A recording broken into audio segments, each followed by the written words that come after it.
Dear students, നമ്മളിന്ന് discuss ചെയ്യാൻ പോകുന്നത് S8 മെക്കാനിക്കലിൻ്റെ ഇൻഡസ്ട്രിയൽ എഞ്ചിനീയറിംഗ് എന്നുള്ള സബ്ജക്റ്റിലെ മോഡ്യൂൾ 4-ലെ റിവിഷൻ ടോപ്പിക്സ് ആണ്.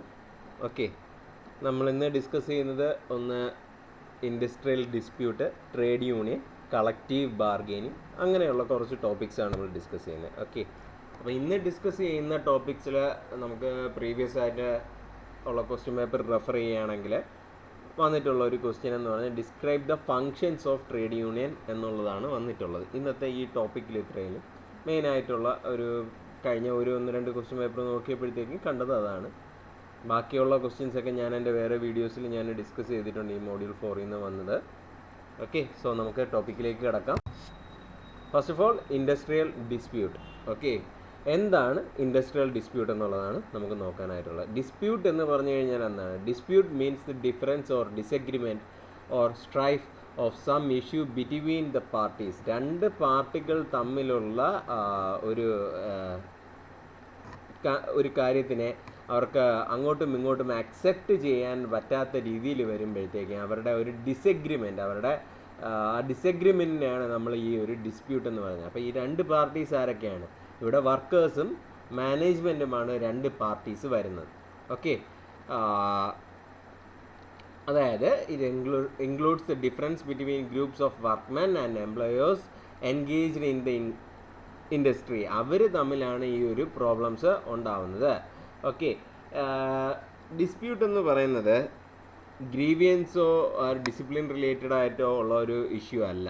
അതെന്ന് പറഞ്ഞു കഴിഞ്ഞാൽ മാനേജ്മെൻറ്റിൻ്റെ ചില തീരുമാനങ്ങൾ വർക്കേഴ്സിന് അനുസരിക്കാനായിട്ട് പറ്റുന്നില്ല, അത് അവർക്ക് മനസ്സിലാക്കാൻ പറ്റുന്നില്ല എന്നുള്ളൊരു സാഹചര്യം വരുമ്പോൾ, അത് അവർക്ക് അക്സെപ്റ്റ് ചെയ്യാൻ പറ്റുന്നില്ല. മോറോവർ അത് അക്സെപ്റ്റ് ചെയ്യാൻ പറ്റുന്നില്ല എന്നുള്ളൊരു സാഹചര്യം വരുമ്പോഴാണ് ഈ ഒരു ഡിസ്പ്യൂട്ട് എന്നുള്ളത് അവിടെ ഉണ്ടാവുന്നത്. ഓക്കെ, ഈ ഒരു ഡിസ്പ്യൂട്ട് ഉണ്ടായിക്കഴിഞ്ഞാൽ എന്തൊക്കെയാണ് സംഭവിക്കുന്നത്? അവിടെ വർക്കേഴ്സിനെ ഒരു പ്രശ്നങ്ങൾ ഉടലെടുക്കും, വർക്കേഴ്സിൻ്റെ ഇടയിൽ തന്നെ പ്രശ്നങ്ങൾ ഉടലെടുക്കുന്നു. സോ അതുവഴി എന്താണ് അവർ മാനേജ്മെൻറ്റിൻ്റെ അടുത്ത് കംപ്ലൈൻ്റ് ആയിട്ട് ചെല്ലുന്നു.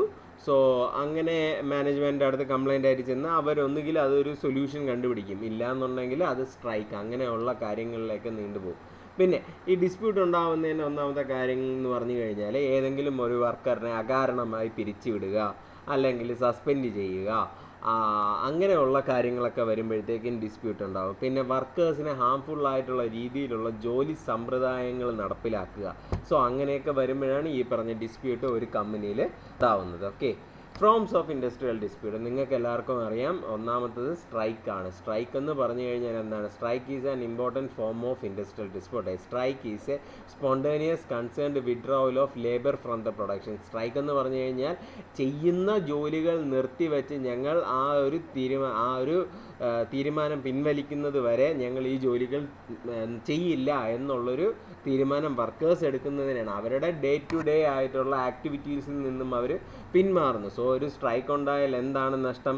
സ്ട്രൈക്ക് ഉണ്ടായാൽ പ്രൊഡക്ഷൻ ഉണ്ടാകത്തില്ല. സ്ട്രൈക്ക് ഉണ്ടായിക്കഴിഞ്ഞാൽ പിന്നെ ട്രേഡ് യൂണിയൻസും ബാക്കിയുള്ളവരും എല്ലാം അതിനെ മുതലെടുക്കാനായിട്ടുള്ളൊരു ശ്രമവും ഉണ്ടാവും. ഓക്കെ, സ്ട്രൈക്സിനെ തന്നെ രണ്ട് ടൈപ്പ് ഓഫ് സ്ട്രൈക്സ് ആയിട്ട് ക്ലാസിഫൈ ചെയ്യാം. പ്രൈമറി സ്ട്രൈക്ക്, സെക്കൻഡറി സ്ട്രൈക്ക് ആയിട്ട് ക്ലാസിഫൈ ചെയ്യാം. ഓക്കെ, പ്രൈമറി സ്ട്രൈക്ക് എന്ന് പറഞ്ഞു കഴിഞ്ഞാൽ these strikes are generally aimed against the employers with whom the dispute exists.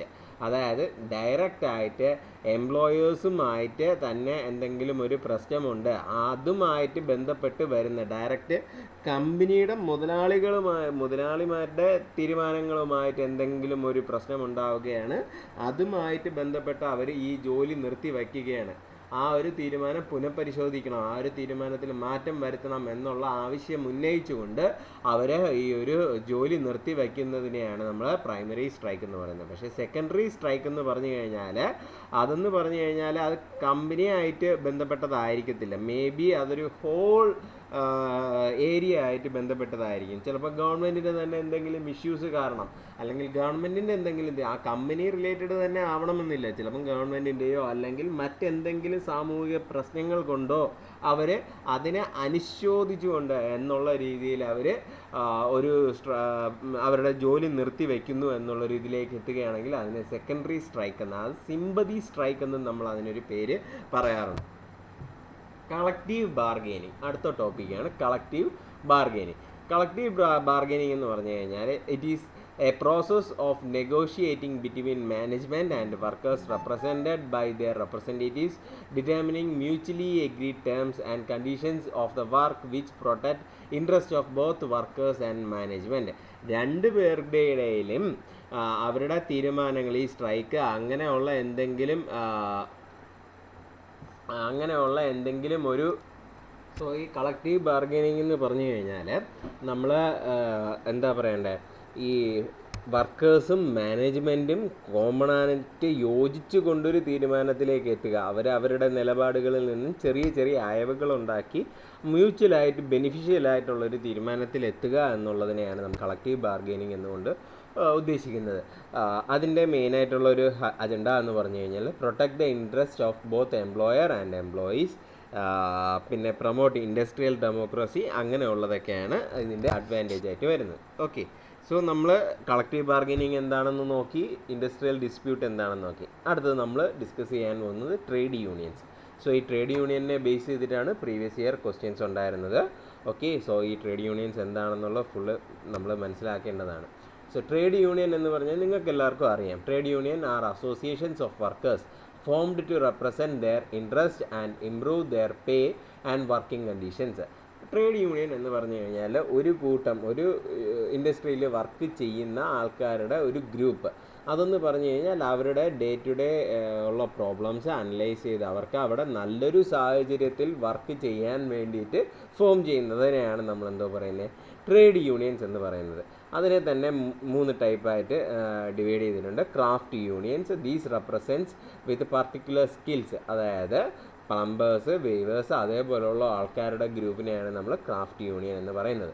General union, these unions include with the range of skills from range of industries, അതായത് പല ഗ്രൂപ്പുകളിലുള്ള ആൾക്കാരെ കൂട്ടിയിട്ട് പല ഇൻഡസ്ട്രിയിൽ നിന്നുമുള്ള ഒരു ഗ്രൂപ്പിനെയാണ് നമ്മൾ ഈ general union.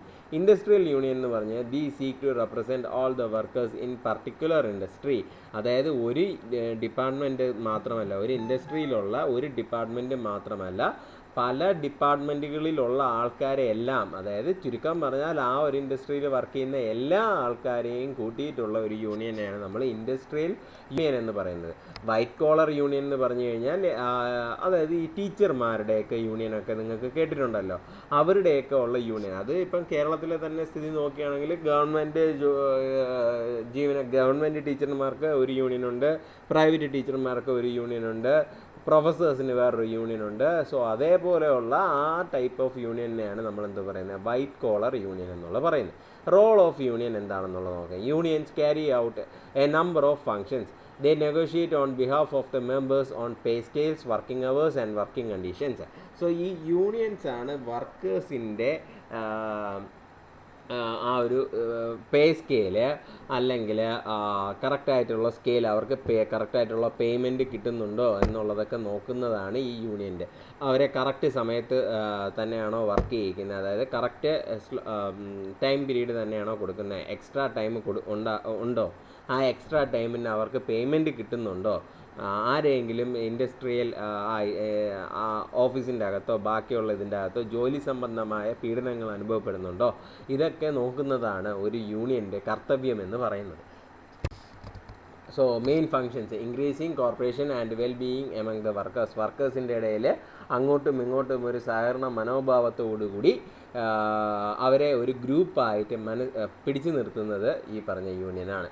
Securing facilities of the workers. വർക്കേഴ്സിന് വേണ്ട ഫെസിലിറ്റീസ് നമ്മൾ കറക്റ്റായിട്ട് നേടിയെടുത്ത് കൊടുക്കുന്നത് ഈ യൂണിയനാണ്. Trade unions working in progress for the employees. എംപ്ലോയീസിൻ്റെ വേണ്ടി ഉള്ള ഒരു പ്രോഗ്രസ്സിന് വേണ്ടി, ഉന്നമനത്തിന് വേണ്ടിയിട്ടാണ് ഈ പറഞ്ഞ യൂണിയൻസ് നിലകൊള്ളുന്നത്.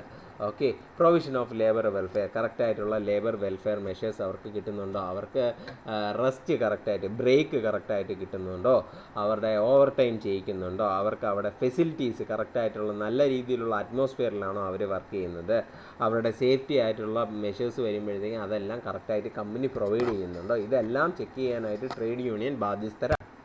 ഓക്കെ, ഇനി workers participation in management.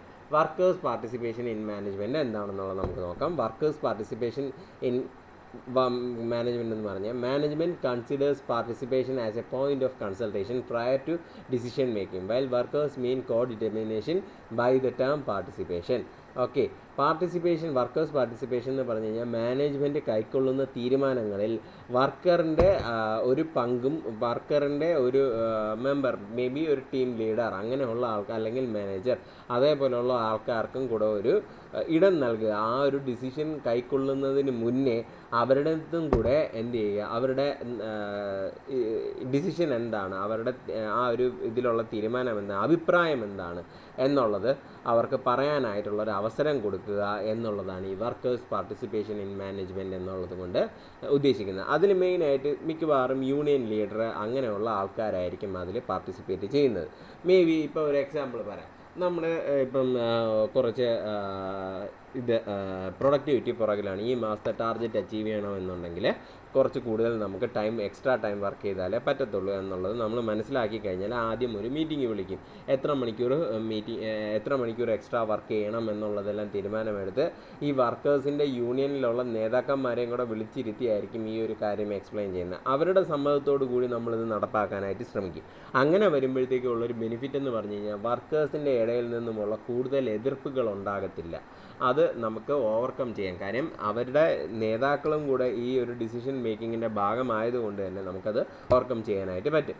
So, literature, educated, cultured, well-informed workers are never satisfied with the fulfillment of the lower levels of food, clothing and shelter. They want to be treated by their employees as responsible adults capable of assuming greater responsibilities. അതായത് ഇതേപോലെ തന്നെ ഇങ്ങനെ workers participation in management ഉണ്ടെങ്കിൽ, അതായത് ഈ union നമ്മൾ day to day meeting നടത്തുകയാണ്, നമുക്ക് ഈ വർക്കേഴ്സിൻ്റെ ഇടയിൽ വർക്കേഴ്സ് ഫേസ് ചെയ്യുന്ന പ്രശ്നങ്ങൾ എന്താണെന്നുള്ളത് മാനേജ്മെൻറ്റിനെ ധരിപ്പിക്കാനായിട്ടും ഇവർക്ക് സാധ്യമാകും. സോ അങ്ങനെയുള്ളൊരു ബെനിഫിറ്റും ഉണ്ടാകുന്നുണ്ട്. ഡേ ടു ഡേ ഇഷ്യൂസ് എന്താണ്, വർക്കേഴ്സിന് എന്തൊക്കെ പ്രോബ്ലംസ് ഉണ്ടാകുന്നുണ്ട്, അവർ തൊഴിൽപരമായി എന്തൊക്കെ പ്രോബ്ലംസ് അനുഭവിക്കേണ്ടി വരുന്നുണ്ട്, ഇതെല്ലാം നമുക്ക് ഈ പറഞ്ഞ മാനേജ്മെൻറ്റിനെ അറിയിക്കാനായിട്ട് സാധ്യമാകും. സോ അതാണ് ഈ വർക്കേഴ്സ് പാർട്ടിസിപ്പേഷൻ ഇൻ മാനേജ്മെൻറ്റിൻ്റെ മെയിൻ ആയിട്ടുള്ളൊരു അഡ്വാൻറ്റേജ്. ഓക്കെ, ഇതിൻ്റെ ബെനിഫിറ്റ്സ് എന്ന് പറഞ്ഞു കഴിഞ്ഞാൽ workers participation in management if utilise meaning it can serve a number of purpose. ഒരുപാട് കറക്റ്റായിട്ടുള്ളൊരു രീതിയിലാണ് ഈ ഒരു പാർട്ടിസിപ്പേഷൻ ഇൻ മാനേജ്മെൻറ്റ് ഉണ്ടെന്നുണ്ടെങ്കിൽ നമുക്ക് ഒരുപാട് ഗുണങ്ങളാണ് ഉണ്ടാകുന്നത്. അതേസമയം കറക്റ്റായിട്ടുള്ള രീതിയിലുള്ള ഒരു മാനേജ്മെൻറ്റിൽ പാർട്ടിസിപ്പേഷൻ അല്ല ഉണ്ടാകുന്നത്, ഗുണത്തേക്കാൾ ഉപരി അത് ദോഷങ്ങളായിരിക്കും ഉണ്ടാക്കുന്നത്. ഓക്കെ, അങ്ങനെ വരുമ്പോഴത്തേക്കും എന്തൊക്കെയാണ് benefits? Enhancement of the sense of responsibility of the worker, encouragement of better decisions. നമ്മുടെ നല്ല തീരുമാനങ്ങൾ അവരുടെ ഇടയിലേക്ക് അടിച്ചേൽപ്പിക്കാതെ തന്നെ അവർക്ക് മനസ്സിലാക്കിയെടുക്കാനായിട്ട് സാധ്യമുണ്ടാകുന്നു. പിന്നെ യൂസ് ഓഫ് ക്രിയേറ്റീവ് എംപ്ലോയീസ്, അവരുടെ ഇടയിൽ നിന്നും വരുന്ന അഭിപ്രായങ്ങൾ, നല്ല നല്ല അഭിപ്രായങ്ങൾ മാനേജ്മെൻറ്റിന് മനസ്സിലാക്കിയെടുത്ത് അവർക്ക് ഈ പറഞ്ഞ ഉചിതമായിട്ടുള്ള തീരുമാനങ്ങളിലേക്ക് എത്താനായിട്ട് സഹായമാകുന്നു. Improvement of product quality and quantity, ഈ പ്രോഡക്റ്റ് ക്വാളിറ്റിയും ക്വാണ്ടിറ്റിയും എല്ലാം നമുക്ക് ഇമ്പ്രൂവ് ചെയ്യാനായിട്ട് സാധ്യമാകുന്നു. വർക്കേഴ്സിൻ്റെ ഗ്രീവിയൻസ്, വർക്കേഴ്സിൻ്റെ പരാതികൾ എത്രയും പെട്ടെന്ന് പരിഹരിക്കാനുള്ളൊരു ഇടമുണ്ടാകുന്നു. പിന്നെ ഒരു ടീം വർക്ക് സാധ്യമാകുന്നു. കാര്യം നമ്മുടെ ഒരു നേതാവിൻ്റെ സാന്നിധ്യത്തിലാണ് ഒരു തീരുമാനമെടുത്തത് എന്നുള്ളത് ഈ പറഞ്ഞ വർക്കേഴ്സിൻ്റെ ഇടയിലും അവർക്കൊരു ആത്മവിശ്വാസം നൽകുന്നു. ഈ ഒരു തീരുമാനം നമ്മുടെ നല്ലതിന് വേണ്ടിയാണ് എന്നുള്ളൊരു അവബോധം അവർക്കും ഉണ്ടാക്കി എടുക്കാനായിട്ട് സാധ്യമാകുന്നു. സോ ഇതൊക്കെയാണ് ഈ വർക്കേഴ്സ് പാർട്ടിസിപ്പേഷൻ ഇൻ മാനേജ്മെൻറ്റിൻ്റെ ബെനിഫിറ്റ്സ് എന്ന് പറയുന്നത്. സോ ഇന്നത്തെ വീഡിയോ നിങ്ങൾക്ക് എല്ലാവർക്കും മനസ്സിലായി എന്ന് വിചാരിക്കുന്നു. ഈ ഇമ്പോർട്ടൻറ്റ് ടോപ്പിക്സ് മോഡ്യൂൾ 4 ഓൾമോസ്റ്റ് ബാക്കിയുള്ള വീഡിയോസും എല്ലാം കൂടെ ആയപ്പോൾ കവർ ചെയ്തിട്ടുണ്ട്. നിങ്ങളെല്ലാവരും നന്നായിട്ട് പഠിക്കുക, എക്സാമിന് നല്ല മാർക്ക് സ്കോർ ചെയ്യുക. Thank you all.